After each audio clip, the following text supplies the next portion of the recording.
She said she used to fly. They laughed.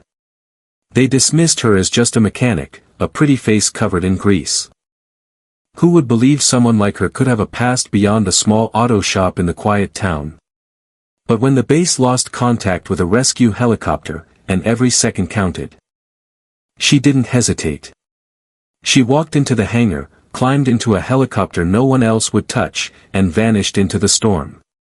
What happened next wasn't in any manual. By the time she landed, they realized she was more than they ever imagined. Before we move forward, let me ask you, are you ready to honor the unsung heroes, those who sacrifice in silence? If you believe stories like these, raw and powerful, deserve to be shared, hit that subscribe button and help keep them alive. This isn't just a story. It's a reminder that there are quiet legends among us, waiting to be seen. Elridge, Texas, was the kind of town where time didn't rush. It just drifted, like a forgotten memory. Stuck between hills that hadn't been mapped in decades. The roads twisted like dry veins, never really leading anywhere but back where you started. Dust hung in the air, stubborn and unrelenting. The sky was too big, and the town was too small. But no one complained. There was comfort in the rhythm of it all, routine, predictability. Everyone knew everyone, or at least they thought they did. Except for Liv. Her shop was tucked away at the edge of town, past the last mailbox, where the road narrowed to cracked concrete and gravel. A rusted sign swung above the door, Liv's Auto. It hadn't been painted in years, but it still swayed defiantly. The building was simple, 2 bays, a side door, and a roof that creaked under the weight of forgotten storms. But every morning, without fail, before the first truck engine roared to life and long before the cafe brewed its first pot of coffee, there was the sound, a low, guttural rumble, coming from the hangar behind the shop. Something mechanical waking up. Locals called it Liv's thunder. She always started early. By the time most of the town was still asleep, Liv had already run diagnostics on 3 engines, changed 2 belts, and wiped the sweat from her brow. She didn't just fix machines, she listened to them, as if they were trying to speak to her in a language only she could understand. Diesel or turbine, it didn't matter. Liv was in her early 40s, but she moved like someone younger, quick, fluid. There was a presence about her that made people hesitate before interrupting her focus. She wore jeans, boots, and a navy blue tank top under a torn jumpsuit she never zipped up all the way. Her arms were strong, lightly scarred. And her collarbone bore a faint mark, almost like an old burn. Her skin was sun-warmed but not leathery like most locals. Her face was striking, symmetrical. And the kind of beauty that turned heads even when she didn't try. Her long, dark brown hair was tied up beneath a worn ball cap. Her eyes, unmistakably green, scanned the world around her with quiet calculation. People noticed her, sure. But they didn't really see her. Not in the way they thought. Some guessed she had a military background. Others thought she was running from something, a life, maybe even a charge. There were rumors at the diner that she had been in a crash once and hadn't spoken for a whole year after. But no one ever dared ask her directly. Liv only answered what she needed to. She was kind. Yes, and professional, but always distant. There was a perimeter around her, invisible but unbreakable, like she had drawn a line saying, "This is as close as you get." And so, the town respected that line, even if they didn't understand it. What they did know was that Liv could fix anything with an engine. No questions asked. Once a week, sometimes twice. She'd disappear for a few hours. No one knew where. But when she returned, her gloves were dirtier, and her gaze a little more distant. One old man joked she was training raccoons to drive tanks in the woods. Another said, she must be flying something. But no one really thought she could be. After all, Elridge didn't have planes. It barely had pavement. Behind her shop, hidden from the view of the town, was a structure that didn't show up on any maps or satellite images. Half of its roof had caved in from years of hail damage. But Liv had reinforced the beams, replaced the rusted supports, and installed new lights. Inside sat a ghost from another era, a UH-60 Blackhawk helicopter. It had been battered, stripped, and grounded since the army pulled out of the nearby base 10 years ago. Liv had found it through channels no civilian should know about, salvage, they said. But the truth was far more complicated. She had spent years bringing it back to life, piece by piece. Not with local help, never. She ordered parts from obscure vendors, scavenged components from decommissioned units, and rewired it by hand. No manuals. No instructions. Just memory, muscle, and instinct. It had no call sign, no paint, no working weapons, but it had a name etched faintly on the inside of the pilot door, Mara. And every Sunday evening, when the town went quiet, Liv would sit in the cockpit alone, staring through the cracked windshield into the fading sun like she was waiting for someone who never came. On that particular Monday, the day everything began, the air felt heavier than usual. The clouds hovered low. Thunder rolled in the distance, not from Liv, but from the real sky. A storm was coming.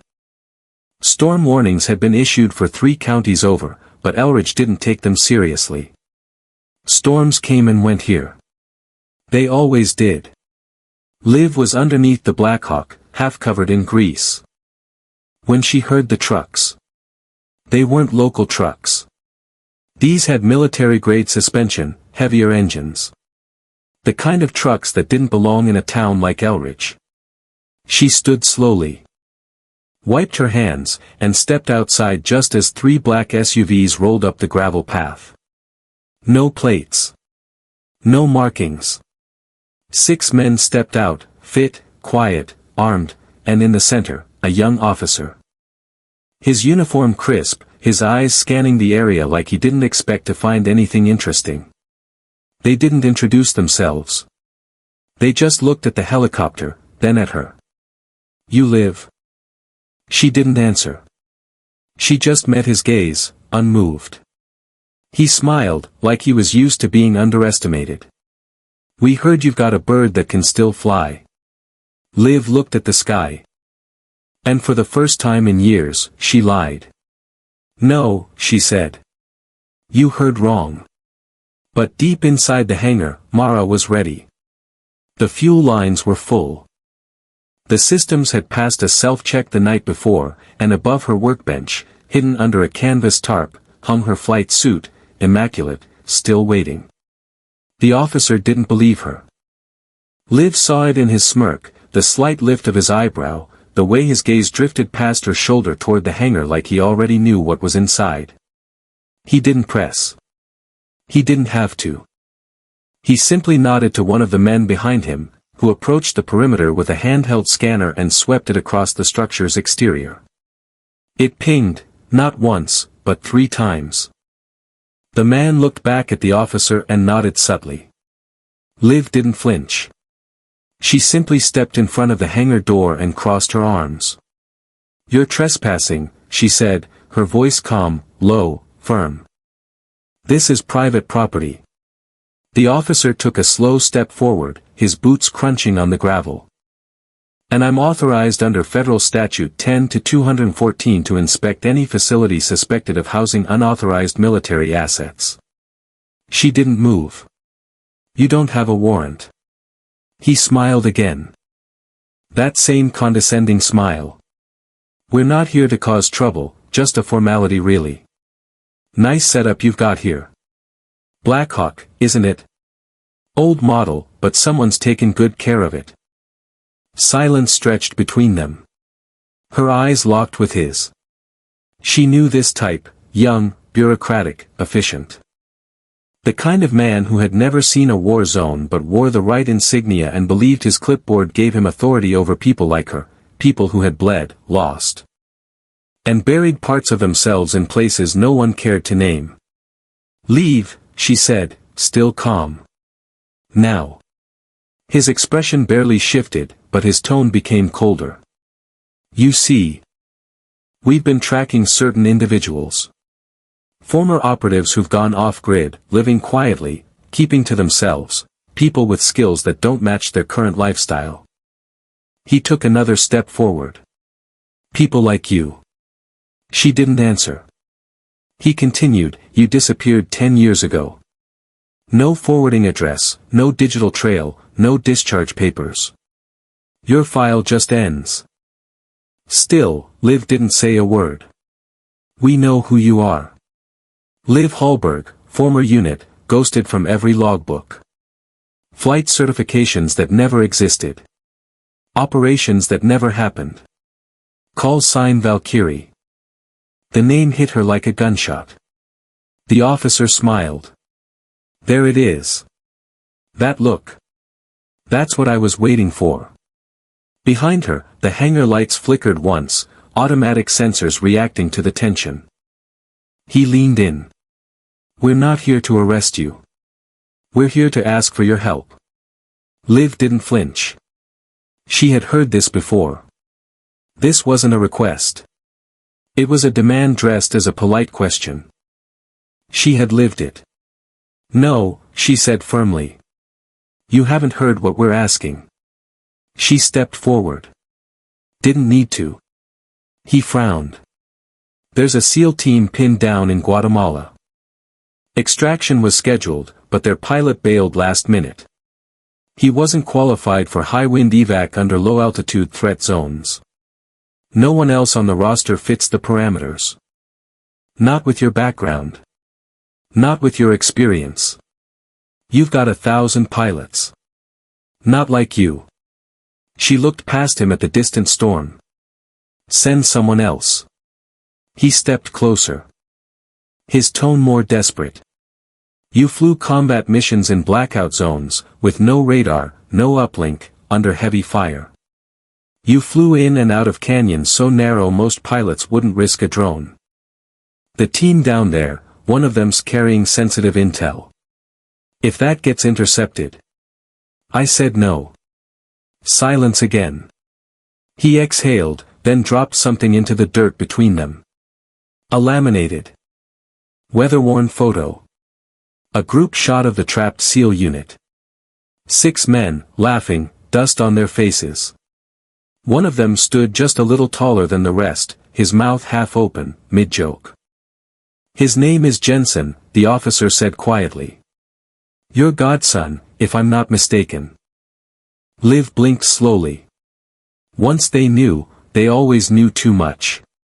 Behind her, in the hangar, Mara's control panel blinked green, systems ready, fuel levels optimal. Her flight suit was already prepped. Hanging like a second skin waiting to be worn. But the past, her past, was buried so deep that she had convinced herself it couldn't reach her out here, in Elridge. And yet, here it was. You don't have much time, the officer added, his voice low and direct. The weather's closing in. You fly, or they die. He turned to leave, his footsteps soft on the ground. We'll be waiting at the airfield. 1 hour. And then they were gone, as quickly as they had arrived. Liv stood frozen, staring at the photo in her hand, the sky beyond. And the reflection of herself in the metal hangar door. For a full minute, she didn't move, the weight of his words hanging in the air. Then, in silence, she walked inside, grabbed her flight suit. And zipped it up. The fabric felt familiar, fitting her like it always had. The storm hadn't reached Elridge yet, but Mara was already alive. The roar of her twin engines shattered the stillness of the morning like the announcement of war. Inside the cockpit, Liv's hands moved instinctively, her fingers flipping switches. Confirming readouts, and adjusting the elevation. Her eyes remained calm, unflinching. The HUD blinked green, indicating everything was operational. In the distance, the storm raged. Coiling across the Central American sky like a living thing. For any normal pilot, this would have been suicide. For her, it was just another day, a day she'd known would come eventually. She hadn't spoken a word to the team that prepared the extraction. She didn't need to. The mission was clear. Jensen's face burned in her mind, the same smile from the photo, and the promise she had made to his mother when he was born, if the world ever puts him in a place too dark to crawl out of. I'll fly him home. The jungle of Guatemala stretched below her like a gaping maw. The radio crackled, barely audible through static. The team was cornered between a ravine and a hostile camp. With no air support. Enemy fire was closing in. Liv adjusted the controls, dropping the helicopter low, the wind slamming into the cockpit. Her knuckles didn't tighten. She had flown this close to death before, and it never flinched. "Who the hell is this?" a voice barked over the comms, urgent, strained. "It's me," Liv whispered. "Hold your line." There was a brief silence, then another voice, this one calmer, older. "No way, Valkyrie." The name hit the team like a shockwave. None of them had ever met her, only heard whispers. She was a myth. A ghost pilot for missions that no one would admit existed. But here she was, flying a Black Hawk through lightning and enemy fire like it was nothing more than a drill. On the ground. Dragging the wounded man inside as the others scrambled in. Bullets sparked off the helicopter, one cracking the side window near Liv's shoulder. She didn't blink. The moment the last boot hit the floor, Liv yanked the collective, and the bird soared upward, blades slicing through the trees, enemy fire following like angry wasps. Then the hit came. The tail section groaned. Lateral stabilizer damage. Liv gritted her teeth, adjusted the controls manually. The HUD screamed at her. Altitude dropped rapidly. A ridge was ahead, too close. She rotated hard, using every ounce of thrust she could without snapping the rotors. The world spun as the chopper dove. Inside, the men held on for dear life. Liv didn't warn them, there was no time. The helicopter skimmed the ridge by inches, then cleared it. Silence followed, then cheering. The team's laughter filled the air. Jensen's voice was filled with shock and reverence. What the hell just happened? The older SEAL leaned forward, eyes wide. That wasn't just a pilot. That was her. Liv didn't look back. We didn't release those files to civilians. The silence between them thickened. Liv leaned back against the crate. Why are you really here? Riggs finally dropped the formal mask. We weren't sure it was you. Not at first. Your file was sealed, discharged, ghosted. Exactly, Liv said. That's the point. But the way you handled that Black Hawk, he continued. The way you kept it stable through 40-knot crosswinds. No one does that unless they were trained for things the public doesn't even know exist. Liv turned away for a moment. Her voice was lower now. That's over. Whatever it was, you don't walk back from what I did. Riggs stepped closer. We're not here to dig into your past. We're here because something's coming.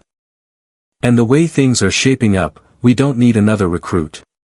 We need someone who already knows how to survive with no backup. Someone who's already disappeared once and came out smarter.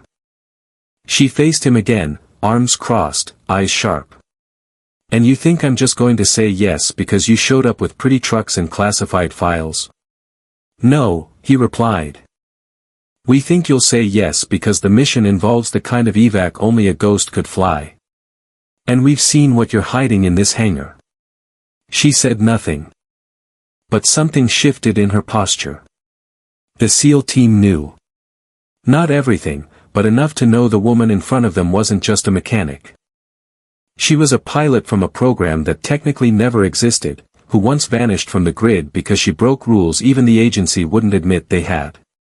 Riggs handed her a thick, sealed file. Marked with a stamp no civilian should have seen. It's real, he said. Read it. You'll know why we came to you and why no one else can do this. As the team turned to leave, Liv didn't follow. She stood in the hangar's light, her fingers brushing over the Black Hawk's body like it was breathing. Her eyes lingered on the file. There were names inside she'd recognize, and one she never thought she'd see again. This wasn't a mission. It was personal. And something deep in her gut told her the quiet life in Elridge was over. Liv grabbed a wrench from the bench, her hands steady as she adjusted the gears. Sheriff Clay's voice broke the silence. "Then don't get close," she said, her tone low but firm. He hesitated before responding, nodding slowly. "Fine. Just don't disappear without saying something. Elridge ain't exactly overflowing with people who know how to fly." As he walked away, Liv's eyes followed his tail lights as they faded into the night. He meant well, but he didn't know her. Not really. No one did. The quiet mechanic, the harmless loner, they were gone. What remained was someone more dangerous, someone awakening after years of hiding. 2 hours later, her mind raced. The file from earlier buzzed in her head, the pressure building. She flipped through the satellite photo again. There, on the edge of the ridge, a faint shadow moved northeast. It wasn't just Kate anymore, something else was there. A call sign embedded in the static, Obsidian. Her code name. She froze. No one outside the Ghost program should have had that name. It had been erased, buried, locked away. But someone had dug it up. They were hunting her, or worse, baiting her. That night, Liv drove out to Ashridge Canyon. No lights. No radio. Just her, the wind, and a go-bag she hadn't touched in 5 years. Inside was a satellite phone, encrypted flash drive, 2 dog tags, one hers, one Cade's, and an untraceable frequency scanner. She powered up the scanner, waited 10 minutes through static. Then the click of connection. 4 slow pulses. Her fingers froze. The signal. Only 3 people in the world knew it. And one of them was dead. Liv stood still, holding the scanner as if it weighed a ton. If Cade was alive, if this wasn't a coincidence, it was a message. A warning. Back in the hangar, she didn't sleep. The Black Hawk had to be ready. She ran diagnostics, double-checked every system. The SEALs weren't just recruiting her, they were too late. She was already airborne in her mind. The past, the ghosts of it, circled her like a hawk. At 3 a.m., she was in the air. The desert below was a scar of red rock, the perfect place to hide a ghost. She wore no uniform, just a black flight suit, the dog tag pressed against her skin. Beneath it, the silver star. Not for show, but for memory. Her headset crackled as she switched to a locked frequency last used 9 years ago. And then the voice came. "Echowriter, do you copy?" Her fingers froze on the throttle. That voice. "Echowriter, confirm you are not compromised." Liv's voice was calm as she pressed the mic, "Obsidian active." "Repeat." "Obsidian active." Static. Then a familiar voice, "Jesus, Liv. They said you were gone." It was Cade. His voice had aged like stone, but it was him. And he wasn't alone. "Where are you?" Liv asked, scanning the ridge. "Are you safe?"